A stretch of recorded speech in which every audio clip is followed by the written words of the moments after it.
오늘 읽은 본문의 말씀을 가지고 메시아 왕의 탄생의 기쁨이라는 제목으로 함께 말씀을 전하겠습니다. 마태복음 1장을 펴면 메시아 왕의 탄생을 놓고 놀랍고 기이한 일이 벌어지게 됩니다. 그것은 처녀가 아들을 낳는다는 것입니다. 처녀가, 결혼하지 않은 사람이 아들을 낳게 된다라는 사실입니다. 이것은 놀랍고 경이로운 일입니다. 이러한 일에 이어서 2장을 들어오면 이러한 경이로운 일은 계속 이어지게 됩니다. 본문에 의하면 먼 동방에서 박사들이 아기가 태어났는데 그 아기에게 경배하기 위해서 찾아온다는 것입니다. 이 일은 그냥 이루어진 일이 아닙니다. 동방에서 한 별이 나타났는데 그 별을 연구하던 동방의 박사들이 이것은 왕이 날 징조다 라고 생각을 하고 그 멀리에서 예루살렘까지 오게 되었다는 그런 얘기입니다. 오늘 이 본문에는 우리 1절을 보면 헤로드 왕 때에 예수께서 유대 베들레헴의 나심에 동방으로부터 박사들이 예루살렘에 왔다고 되어 있습니다. 이미 예수님은 탄생하셨고 그리고 그 후에 동방의 박사들이 도착을 했습니다. 1절 말씀은 그냥 읽으면 예수님이 나셨구나, 그리고 동방의 박사가 왔구나, 이렇게 밋밋하게 읽을 수 있는데 헬라어 원문에 보게 되어지면 이렇게 되어 있습니다. 예수께서 유대 베들레헴에서 나셨는데 보라라는 단어가 들어있어요. 보라, 이게 이제 헬라 단어로 이두라는 단어인데 무언것을 집중적으로 유념해 보도록 할 때 쓰는 단어입니다. 보라 하는 거예요. 우리 어린 친구들, 보라, 어제 이제 말씀 들어야지, 뭐 그런 것 같은 거예요. 이제 말씀 들어야지, 보라. 뭘 보라는 겁니까? 동방의 박사들이 온 것을 보라, 그 얘기예요. 그러니까 동방에서 박사들이 온 것은 그냥 일반적인 그런 일이 아니라 아주 매우 독특한 일임을 말하고 있는 거예요. 동방에서부터 박사들이 예루살렘에 도착한 걸 봐라 하는 거예요. 자, 이 사람들은 별을 연구하는, 요즘 말로 하면 천문학자고 옛날로 치자면 점성술가들입니다. 이들은 별을 연구하며 세상사를 예측하는 그러한 통찰력을 가진 사람들이었다고 학자들이 추측하고 있습니다. 자, 이들이 갓 태어난 어린 아기에게 경배 드리기 위해서 그 멀리에서 왔다는 겁니다. 그 동방이 어딘지는 정확히 말하고 있지 않지만 그러나 이 동방의 의미는 매우 멀다는 것입니다. 매우 먼 곳으로부터, 그것도 일반적인 왕에게 오는 것이 아니라 갓 태어난 아기에게 경배하기 위해서 왔다고 말하고 있습니다. 자, 이 박사들은 이방인입니다. 유대인들이 아닙니다. 근데 이방인들이 그 먼 거리에서 메시아로 태어날 어린 아기에게 왕으로서 경배하기 위해서 왔다는 것입니다. 이방인이 메시아를 기다리는 것은 종말론적인 하나의 약속입니다. 마지막 때가 되면 이방인에게도 하나님의 복이 임하게 된다고 하는 것, 이것이 창세기 12장 1절에 하나님이 믿음의 사람 아브라함을 불러서 주신 축복입니다. 하나님은 아브라함에게 너로 인해서 모든 민족이 복을 받을 것이다 라고 약속했는데 그것이 종말론적 개념이에요. 그러니까 이스라엘 백성만이 아니라 이방 사람들도 하나님의 복을 받는 그런 일이 세상의 마지막 때에 있어진다는 거예요. 근데 그것을 동방에 있던 박사들이 한 별이 나타난 걸 보고 알았다 이거예요. 그 별을 보고 이방인들이 메시아가 이 땅에 왔음을 별을 통해서 알게 되었다고 하는 거예요. 오늘 이러한 동방의 박사들이 별을 보고 그리고 먼 거리에서 오게 되어진 이 놀라운 사실을 오늘 보라라는 거예요. 보라. 그래서 초대교회에는 바로 이러한 이방인들이 자신들이 예수를 믿고 마땅히 하나님께 예배드리게 되는 것을 바로 이 구절 속에서 찾고 있다고 알려져 있습니다. 이방인들이, 동방의 먼 박사인 이방인들이 별을 보고 메시아인 왕에게 와서 엎드려 경배한 것, 이것이 오늘 교회에서 내가 이방인이었는데 그 예수를 믿어 하나님께 예배드리게 된 것, 이것을 그들이 마땅한 일로 생각을 했다는 것입니다. 자, 오늘 이 본문에서 이 박사들은 이방인이기 때문에 하나님 말씀을 제대로 알지 못합니다. 자, 그들은 왕이 태어났다면, 메시아적인 왕이 태어났다면 당연히 이스라엘 나라의 수도인 예루살렘에서 탄생했을 것이라고 생각했습니다. 동방에서부터 별이 그들을 인도해 온 것은 아닙니다. 동방의 별이 나타났다가 아마 사라진 것 같아요. 그리고 그들이 저 별을 통해서 메시아가 왔다고 하는 것은 그 옛날 이스라엘에 전해져 오는 이야기, 메시아에 대한 약속을 막 그들이 알았던 걸로 보이고, 그래서 이스라엘로 가게 된 거죠. 그럼 과연 왕이 어디서 날 것이냐? 당연히 왕은 왕궁에서 나겠지요. 그래서 그들이 예루살렘에 오게 된 겁니다. 자, 그들이 예루살렘에 와서 그들이 질문합니다. 유대인의 왕이 어디서 났는가라고 사람들에게 묻습니다. 여기서 유대인의 왕이라는 이 호칭은 마태복음에 의하면 예수님을 조롱할 때 사용된 용어입니다. 예수님을 십자가에 못 박기 전에 예수님을 온갖 조롱을 했습니다. 조롱과 희롱의 말합니다. 그 가운데 사용된 용어가 네가 유대인의 왕이냐 하면서 왕의 대우를 하면서 자색옷을 입히고 머리에 가시멀령관을 씌우고 유대인의 왕이야 라고 사람들이 환호한 것, 그것은 조롱했던 것입니다. 이 유대인의 왕이라고 하는 이 호칭은 조롱할 때 사용된 용어예요. 그런데 이것이 이방인의 입에서 나올 때는 진정한 유대인의 왕으로서 불려지고 있는 겁니다.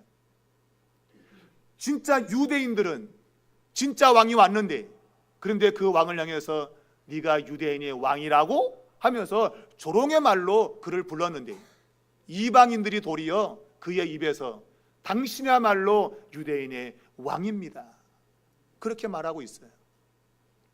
이게 마태복음이 우리에게 이야기하고 있는 거예요. 이방인이 먼 곳에서 찾아오고 그들의 입술에서 유대인의 왕이라고 하는 호칭이 흘러나오게 되고, 그리고 오늘 이 예수님을 찾아가는 이런 모든 과정 속에서 그와 반대적인 모습을 보이는 헤롯 왕과, 그리고 오늘 본문에 보면 대제사장과 서기관들, 그들의 모습이 극명하게 대조가 되고 있습니다.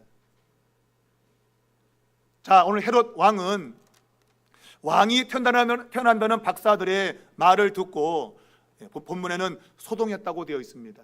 이것은 막 굉장히 혼란스러운 그러한 상황을 묘사하고 있는 겁니다. 자신 외에 또 다른 왕이 탄생한다는 것에 대해서 그는 인정할 수 없는 것이죠. 만일 또 다른 왕이 온다면 자신의 자리가 매우 위험한 자리가 되는 것입니다. 그래서 헤롯 왕은 두려워했고, 온 예루살렘은 헤롯의 그 승질을 알기 때문에 제가 열받으면 큰일이 벌어질 텐데, 그러면서 예루살렘 성 전체가 소동했다고 말하고 있습니다. 오늘 이 헤롯이 사람들에게 묻습니다. 그리스도가 어디서 나겠느냐? 박사들이 유대인의 왕이 어디 있느냐라고 간 그 질문과 그리스도가 어디서 나겠냐의 질문은 같은 질문입니다. 그러니까 유대인의 왕이라는 용어는 메시아라는 뜻이에요. 메시아. 그리스도가 메시아 아닙니까? 그러니까 똑같은 의미를 갖고 있는 거예요. 헤롯이 그리스도 메시아가 어디서 나겠느냐 물으니 미가서 5장 2절을 알고 있는 오늘 이 서기관들이 답을 합니다. 바로 유대 땅 베들레헴에서 다스리는 목자가 나온다고 예언되어 있다고 하는 그 말을 주게 됩니다. 자, 이 말씀은 미가서 5장 2절의 말씀인데 마태가 이 말씀을 그대로 가져오지 않았습니다. 약간 내용을 바꾸어서 갖고 왔는데, 원래 미가서 5장 2절에는 에브라다야, 베들레헴 에브라다야라고 되어 있어요. 근데 여기는 지금 유대라는 단어로 바뀌어져 있습니다. 아마 이것은 1장의 족보를 이야기할 때 유다라고 하는 그 인물로부터 오게 된, 바로 다윗의 자손으로 오게 되는 그 의미를 담고 있다고 보는 것이고, 또 한 가지는 유대 고을 중에 작다고 되어 있어요. 미가 5장 2절은 작다고 되어 있는데 여기 보면 가장 작지 않다라고 바꿨어요. 당시의 사람들이 이 에브라다, 이 유다라고 하는 이 동네가 작은 동네임을 알고 있어요. 그런데 그들이 이 구절을 읽을 때는 예수 그리스도 메시아가 나는 동네이기 때문에 결코 작을 수가 없다, 작을 수가 없는 거예요. 도시는 작지만 그러나 거기서 메시아가 오기 때문에 작지 않다고 하는 의미를 사람들이 다 가지고 있는데, 읽을 때는 작다고 읽어요. 그런데 생각은 작지 않지, 이런 생각이 있는 거예요. 여러분, 이것은 우리가 성경을 읽는 사람들이 가져야 될 생각인 것입니다. 상황이 아무리 어렵고 힘들어도 믿음을 가지면 다르게 보는 거죠. 죽을 상황이어도 아이 죽지 않아, 이런 고백이 나오는 거예요. 분명히 작다고 되어 있는데 가장 작지 않다고 쓸 수 있는 이유는 바로 이 메시아에 대한 기대, 그리고 그것의 성취 때문입니다. 여러분이 예수를 믿으면 여러분의 생각이 바뀌는 거예요. 여러분이 보는 눈이 바뀌는 거예요. 성경 읽을 때 성경을 문자 그대로 읽지만 의미가 달라지는 거예요. 여러분이 이것을 잘 깨달으셔야 돼요. 믿음을 가지면 보는 눈이 달라지는 겁니다. 그래서 믿음이 중요한 거예요. 여러분, 때로는 죽고 싶은 그러한 현실을 마주할 때가 있어요. 그러나 믿음을 가지면, 하나님이 보내주실 구원자를 생각한다면 우리는 죽을 수 없는 거죠. 구원자가 올 텐데 우리는 결코 죽을 수가 없다는 것입니다. 자, 오늘 이 베들레헴에서 태어나게 될 이 사람, 그가 메시아인데 그가 이스라엘의 목자가 된다고 했습니다. 이 목자는 앞에 있는 말 다스린다고 하는 말과 연결이 되는데, 왕은 다스리는 자입니다. 그런데 의미는 목자입니다. 다스린다는 건 통치한다는 그러한 힘의 개념인데, 목자라는 개념은 돌본다, 인도한다는 개념이에요. 그러니까 우리가 믿고 있는 구주 예수 그리스도는 왕이자 동시에 우리를 돌보시고 인도하시는 분이라는 겁니다. 여러분, 예수 그리스도는 이 땅에 오셔서 그의 백성들을 돌보시고 인도하시는 분입니다. 그것을 오늘 본문에 보면 별이 갑자기 나타났다고 하는 거예요. 이 별이 갑자기 뿅 나타나가지고 이 박사들의 걸음을 인도했다고 돼 있어요. 인도했다. 그것도 베들레헴이라고 하는 그런 동네로 인도한 것이 아니라 아기 예수가 있는 곳으로 정확히 인도했다고 하는 거예요. 앞에서 그리스도가 어디서 나겠느냐 했을 때 베들레헴이라고만 얘기했습니다. 예, 이 사람들이 베들레헴 가지고 가서 찾으려면 그렇게 쉽지 않을 거예요. 그런데 별의 인도를 받은 박사들은 정확하게 예수님이 계신 곳에 가게 된 겁니다. 그게 인도라는 개념이에요. 하나님이 우리를 인도할 때에는 정확한 길로 인도하십니다. 우리가 볼 때에는 막연하게 베들레헴으로 갈 거야 라고 하지만 아닙니다. 정확한 장소에 가게 되는 거예요. 하나님의 인도는 그런 거예요. 여러분이 조금 더 의심하지 않도록 하나님은 여러분을 세밀하게 인도하실 거예요. 그걸 믿으셔야 돼요. 내 인생 막연한 길을 걷는 게 아니에요. 하나님의 섭리적인 인도는 내가 정확한 길을 갈 수 있도록 하나님이 인도하신다고 하는 거예요. 오늘 그것을 보면서 별을 보고 나서 그들의 반응이 오늘 성경은 매우 크게 기뻐하고 기뻐했다고 되어 있어요. 여러분, 이건 당연한 거예요. 하나님의 인도가 너무나도 세밀하기 때문에 거기에 대한 반응은 기쁨의 반응인 것입니다. 우리 같으면 그냥 기뻐했다 그렇게 했을 것 같은데 오늘 마태는 이 부분을 아주 강한 말로 적고 있습니다. 본문에는 매우 크게 기뻐하고 기뻐했다고 되어 있어요. 이것은 가장 큰 기쁨을 가지고 기뻐했다는 뜻입니다. 같은 단어가 중첩되어서 굉장히 강하게 강조를 하고 있는 거예요. 그냥 기쁨이 아니고 이거는 아주 큰 기쁨이라 그런 얘기예요. 우리가 애들에게 물어보면 너 얼마나 좋아 그러면 하늘만큼 땅만큼 그러죠. 애들은. 우리 학생들은 뭐라 그래요? 너 얼마나 좋아 그러면 뭐라 그래요? 열나 좋아 그러죠. 열나 좋아. 어른들은 뭐라 그래요? 기분 째져 그러죠. 기분 째져.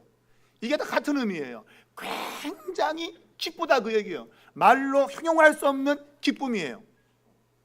헬라 말로는 카란 메갈란이라는 뜻인데 카란이라는 것이 기쁨이고 메갈란은 메가톤 아시죠? 우리 아이들 하도 보면 메가톤바 있잖아. 메가톤바. 이게 메가톤이라고 하는 것이 중량을 재는 그러한 단위입니다. 굉장히 무거운 중량을 가리키는 거예요. 메가톤 그러면 그냥 굉장히 무겁다는 뜻이에요. 그러니까 이 기쁨이 너무너무 크다는 거예요. 진짜 째질 정도로. 기분 째지는 거죠, 여러분. 오늘 그 기쁨이 이 동방 박사들에게 있었다는 거예요. 여러분, 이 기쁨이야말로 진짜 하나님이 자신의 삶을 인도하고 있음을 믿는 사람에게 찾아오는 거예요. 자, 여러분이 제가 질문할 때 이런 기분이 어때요? 그러면 기분 째집니다 한번 해보세요. 자, 여러분 지금 기분이 어떠세요? 안 째지는 것 같아. 그게 뭐 째지는 거야 그게. 애들도 저는 열나 좋아 그러면 그건 굉장히 좋은 거예요. 열나 좋아. 기분이 째지는 걸 그렇게 기분 째집니다 그럽니까? 기분이 째져 그러지. 동방 박사들이 지금 그런 기분을 가지고 있는 거예요. 그 기쁨을 가지고 있는 거예요. 하나님의 인도하심을 경험하면 이런 기쁨이 안 생길 수가 없어요, 여러분. 이거는 세상이 주는 기쁨과는 비교가 안 되는 거예요. 오늘 이들이 아기를 만나러 가는데 물론 내 자식이 자식을 낳고 할아버지 할머니가 손자를 보는 그 기쁨도 굉장히 크죠. 그런데 그런 기쁨과는 비교가 되지 않는 그런 기쁨인 거예요. 메가톤급 기쁨. 그런 기쁨을 오늘 어떤 방식으로 표현하고 있는가? 바로 그것은 그들이 집에 들어가서 아기를 보고 엎드려 경배하면서 보배합을 열어서 3가지 예물을 드렸다는 것에서 확실한 겁니다. 그들이 보물을 가져왔어요. 그 가운데 황금과 유향과 모략 이 3가지를 오늘 아기 왕에게 절하면서 예물로 바쳤다고 되어 있습니다. 여러분, 황금과 유향과 모략 이것은 굉장히 값비싼 것들입니다. 오늘 사람들이 정말 기뻐할 만한 것들이에요. 여러분, 황금 좋죠, 그죠? 지금까지 금값이 이렇게 비싼 때는 정말 금 좋습니다. 또 유향과 모략 다 귀한 것들입니다. 이런 게 내 수중에 있으면 기쁘지 않으냐? 기쁘지 않을 수가 없죠. 한턱 내야죠, 여러분. 한턱을. 내 주머니에 금덩이가 있는데 한턱을 안 내면 이상하잖아요. 그런데 이걸 아기에게 바쳤다. 왜? 내게는 비교할 수 없는, 이것과는 비교할 수 없는 기쁨이 내 안에 왔기 때문이에요. 그 기쁨이 왔기 때문에 금이나 유향이나 모략 이건 별로 가치가 없는 거예요. 여러분이 이런 지경까지 와야 돼. 오늘 여러분 카페에서 우리 권사님이 다 준비해서 마음껏 마시겠지만 여러분도 주머니를 열어서 막 내시라 그냥. 오늘 예수 그리스도 이 탄생의 이 기쁨의 소식은 얼마든지 우리의 주머니를 털 수 있는 그런 놀라운 일인 거예요, 여러분. 근데 우리는 그런 기쁨이 별로 없다. 별로 없다. 예수님을 이 땅에 보내주신 하나님의 그 놀라운 은혜에 대해서 우리는 별로 감흥이 없고, 실질적으로 금이 주머니에 들어와야 돼. 금이 들어와야 기분이 째지지. 무슨 예수님이 태어난 거, 아이고, 그건 별로인 거예요. 이 세상은 성탄절에 선물을 받아야 기분이 째지지, 이미 영원한 선물로 우리에게 주신 이 구원이라고 하는 것에 대해서 별로 감각이 없다는 거예요. 저는 성탄절의 진정한 표현은 바로 이 기쁨입니다. 기쁨. 이 기쁨은 세상이 줄 수 없어요, 여러분. 이게 구원을 받은 사람들의 반응인 것입니다. 황금과 유황과 모략, 이 귀한 것들을 어떻게 아기에게 줄 수 있겠는가? 그것은 그의 마음에 기쁨이 있었기 때문입니다. 여러분 가운데 오늘 이런 기쁨이 있기를 바랍니다. 제가 처음 말씀드린 대로 이들은 멀리에서 왔습니다. 동방에서 왔습니다. 멀리에서 산 넘고 물 건너 바다 건너 셔셔셔 아주 멀리에서 찾아왔어요. 그들이 얼마나 지치고 공고했겠습니까? 성경에 의하면 아마 2년 넘게 온 것 같아요. 별을 본 때로부터 2살 아래의 아이들을 다 죽인 걸로 보면 2년의 세월이 걸려서 왔던 걸로 보여요. 그 오랜 시간을 그 먼 거리에서 올 때 얼마나 피곤하겠으며 얼마나 지쳤겠습니까? 그런데 아기 예수를 만났을 때에 그러한 모든 것들이 한순간에 사라지고 말할 수 없는 기쁨이 충만했다고 하는 거예요. 이것은 그들의 마음에 이러한 은혜를 간절히 사모했음을 반증하고 있는 것이죠. 우리가 뭔가를 깊이 사모하면 힘든 것도 힘든 줄 모르는 겁니다. 내가 사랑하는 사람이 있으면 그 사람 위해서 뭘 하는 건 별로 수고롭지가 않아요. 근데 꼴 보기 싫은 왼수를 위해서 하려면 이게 얼마나 힘든지 몰라요. 아주 쉬운 일도 그냥 하기 싫고, 왜 그런지 몰라요, 여러분. 내가 뭔가를 간절히 사모하면 그 일은 너무너무 소홀한 거예요. 그것이 바로 오늘 이 동방의 박사들이 가졌던 마음이에요. 메시아가 이 세상에 왔다고 하는 것을 확신했고, 그들이 먼 거리를 와서 그리고 마침내 별의 인도를 따라서 아기 예수를 만났을 때에 그들은 그 기쁨을 황금과 유황과 모략으로 표현하고 있습니다. 그런데 이와 대조적으로 헤롯, 서기관, 대제사장, 그들은 가까이 있었습니다. 그들은 하나님 말씀도 있었고 미가 5장 2절도 알고 있었습니다. 매우 똑똑한 사람들이었고 그들은 얼마든지 예수님께 나올 수 있는 환경이었습니다. 그런데 그들은 예수님께 오지 않습니다. 도리어 헤롯은 자기의 자리가 위협받으니까 그 왕을 제거하려고 박사들에게 조용히 불러다가 자세히 알아보고 내게 정보를 주라니, 나도 가서 경배할 테니까. 웬 경배?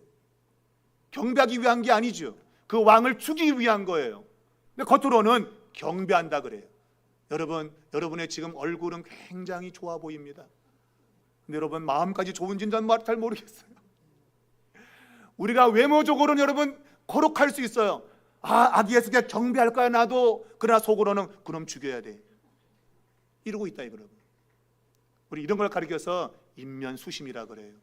사람의 얼굴 가지고 마음에는 짐승의 마음이 있는 거예요. 오늘 헤롯과 이 동방의 박사가 아주 강하게 대조가 되고 있습니다. 여러분과 저는 어느 쪽에 있을까요? 엎어지면 코단에 있는 교회를 스스로 들라들고 있습니까? 아니면 멀다는 핑계를 대고 춥다는 핑계를 대고, 우리 마음에 진정 하나님 말씀을 받기를 원하고 하나님의 은혜를 사모한다면 까이꺼 추운 게 되시겠습니까 여러분? 나를 구원할 하나님의 아들이 세상에 오신다는 소식을 듣는다면, 그 다시 오실 예수 그리스도가 계시다고 한다면 우리가 그냥 있을 수 있겠습니까? 기꺼이 하나님 앞에 나와서 예배 드려야지. 그것이야말로 이 기쁨을 경험한 사람들이 보이는 반응일 수밖에 없는 거예요. 황금도 귀하고 유황도 그리고 모략도 귀한 거지만, 그러나 하나님이 주시는 그 기쁨보다는 비할 수가 없다. 오늘 우리의 모습을 다시 한번 비춰볼 수 있기를 바랍니다. 나는 헤롯에게 속한 자인가? 아니면은 동방 박사와 같은 사람들인가? 동방 박사의 여러분 길을 걸으면 하나님의 인도를 받습니다. 별의 인도를 받고 그들은 예수님을 만나게 되었습니다. 돌아갈 때도 하나님의 인도로 돌아갔습니다. 철저하게 하나님의 인도로 시작해서 인도로 마치는 삶이 된다는 말이에요. 그러나 여러분, 헤롯 대왕은 그러지 못했습니다. 말씀을 가지고 있었지만 말씀의 인도를 받기를 원하지 않았어요. 말씀의 인도를 받으면 말할 수 없는 기쁨을 경험할 텐데 이걸 하지 않았다고 하는 거예요. 여러분, 오늘 성탄절이 하나님의 인도를 받기를 사모하는 그러한 시간들 되기 바랍니다. 하나님, 내 삶을 인도해 주십시오. 정확히 주님의 기쁨으로 나를 인도해 달라고 하는 그러한 간절함이 여러분과 저에게 있기를 바랍니다. 하나님은 오늘 이 두 왕을 비교하고 있습니다. 이 세상 왕 헤롯, 하나님 나라의 영원한 왕 예수 그리스도. 나는 누구의 편에 있는가? 여러분 모두가 영원한 왕이신 예수 그리스도 안에 들어있기를 주님의 이름으로 축복합니다.